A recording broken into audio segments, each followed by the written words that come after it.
Hello. This video is going to be about backing material, frames, and punches for punch needle. To share some things that I learned and also some materials that I've started with and what I've learned so far. So, starting with the backing material, usually when you watch stuff on punch needle, there's usually 3 types of material that they say you can use. Monk's cloth, which is this right here, which is the best in my opinion. It's cotton. It has pretty large holes in it. When you poke into it, it's pretty self-healing. If you mess up, you just go like this and it fixes. Monk's cloth. It's great. It's also expensive. Okay. Number 2, a cheaper alternative, much cheaper alternative, is burlap. Burlap works pretty good. Not quite as good as monk's cloth, but especially if you're using bigger yarn, again, you can see when you punch holes in it, it just, it doesn't really damage the fabric. I like this option because it's inexpensive. I also like this option because burlap comes in lots of different colors, and I kind of like the look of it.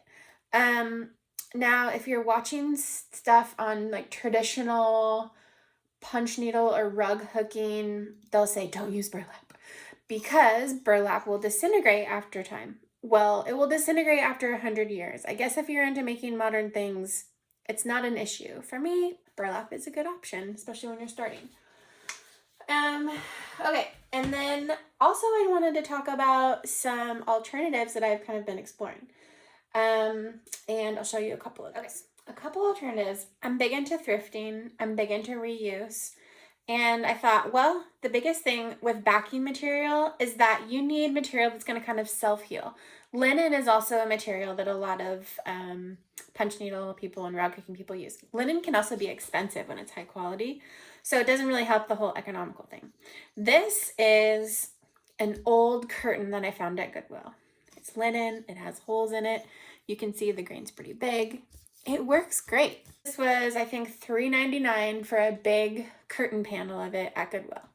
And it does the job, and I'm really happy with it. And so I have a new thing to look for when I'm thrifting. This material I also got at a thrift store, and it's wool. It's pretty nice. It's pretty sturdy, and you can see it has holes in it. When I hold it up to the light, you can see through.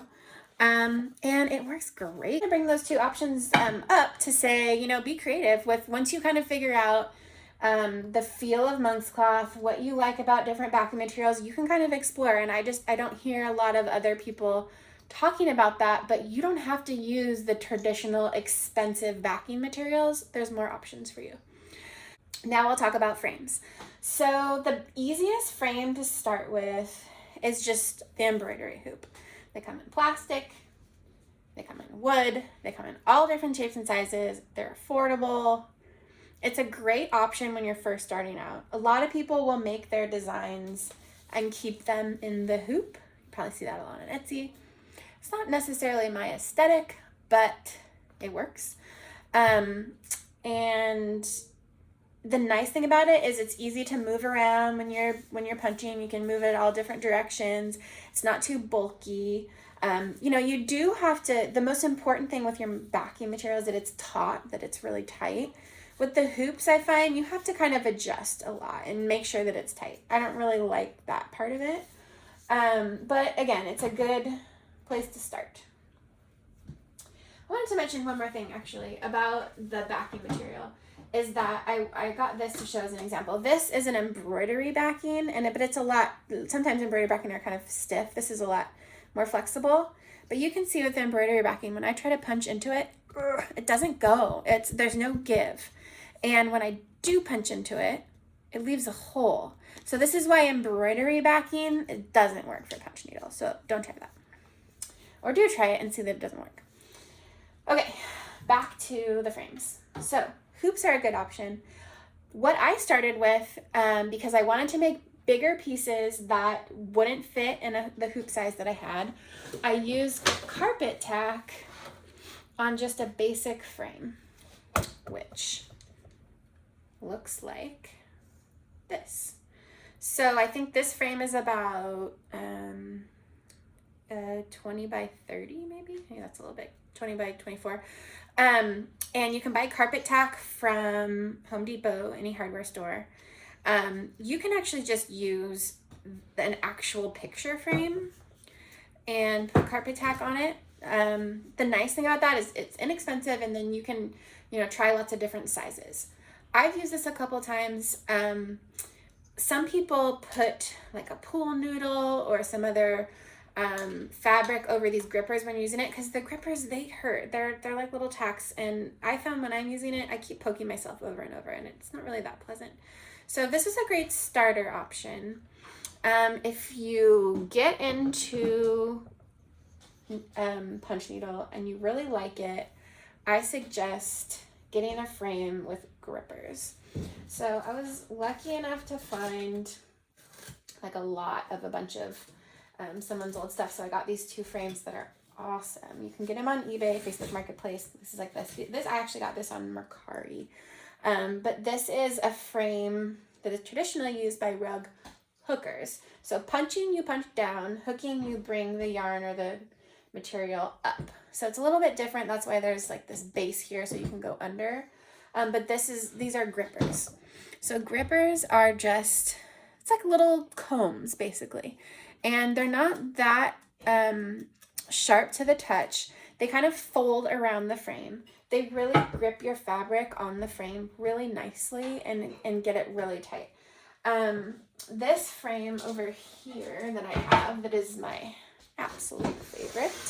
It's called a Puritan frame. I've heard they're hard to find. I don't think they make them anymore.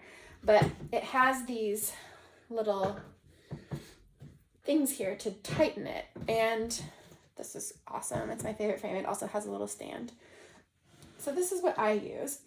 Something that I recommend, if you have a certain frame size that you want to do, a lot of times these are smaller. You can make your own frame by buying the grippers. And so that's what I did I'm going to make a frame soon. The grippers come like on a roll like this.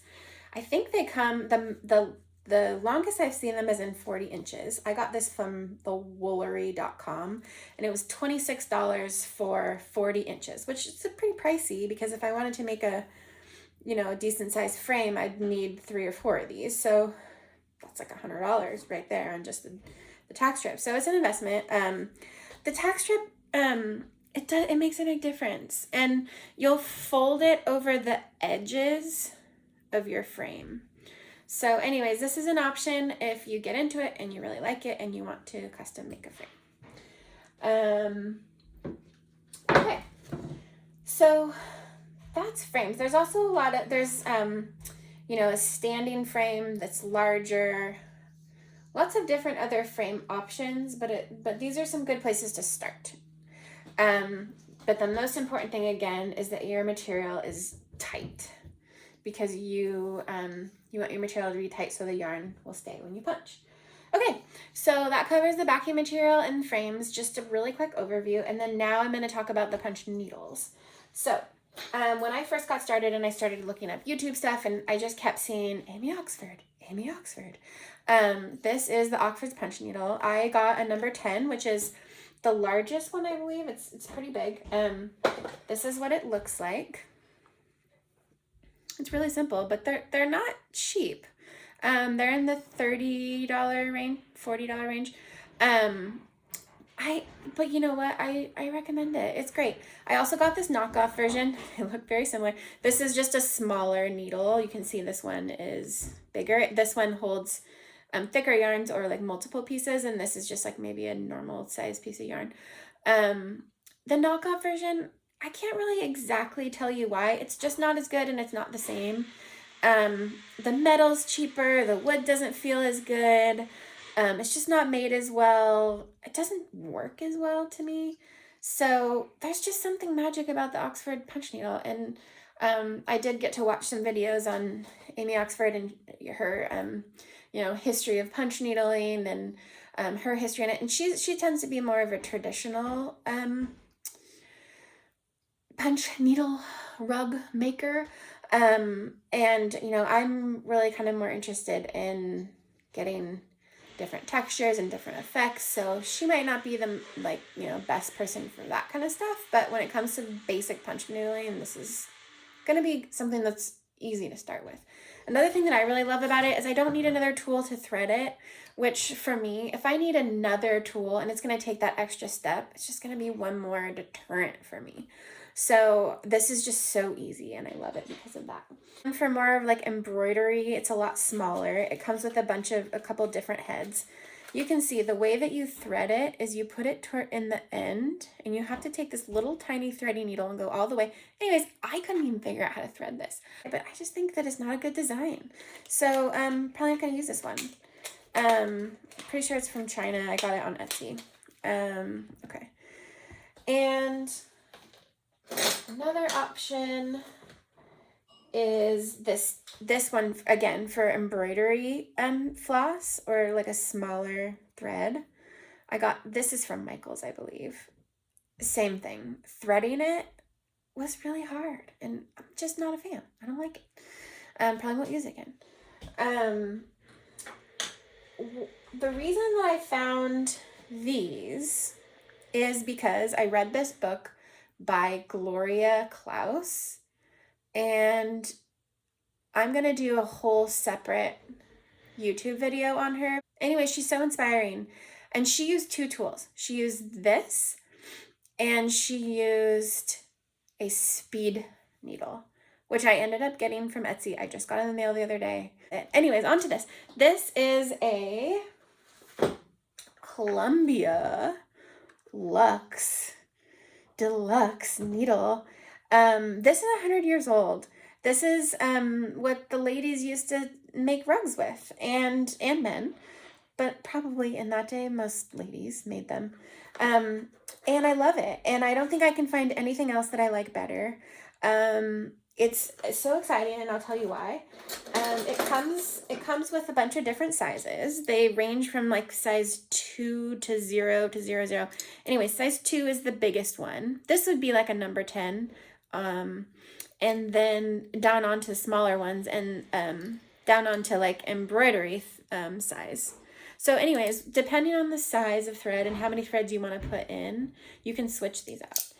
And my favorite part of this needle is that you just move it here and adjust the size. So you can do about 10 different lengths of punches with this one needle, which is really cool. I mean, there's some other adjustable punches out there, but this one has a lot of flexibility. I mean, there's about an inch difference in the type of punching that you can do.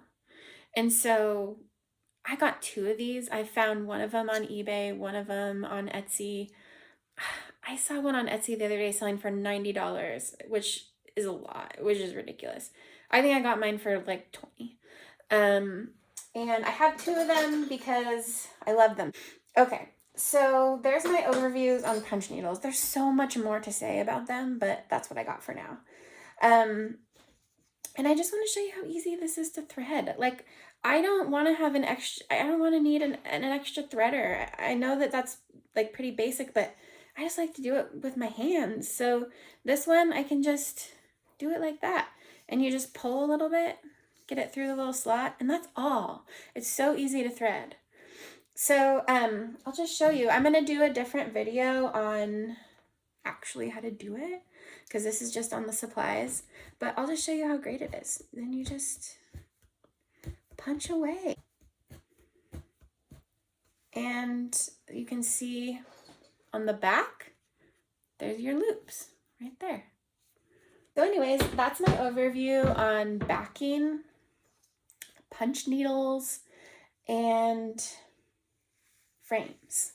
I do want to just show you this really exciting speed needle that I got. Like this. And it does even punches. Look at that.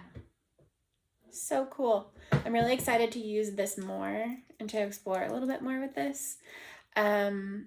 It'll probably save a little bit of time, and it's just like the sound of it. I just love the sound. Anyways, more to come. Thanks for watching. Bye-bye.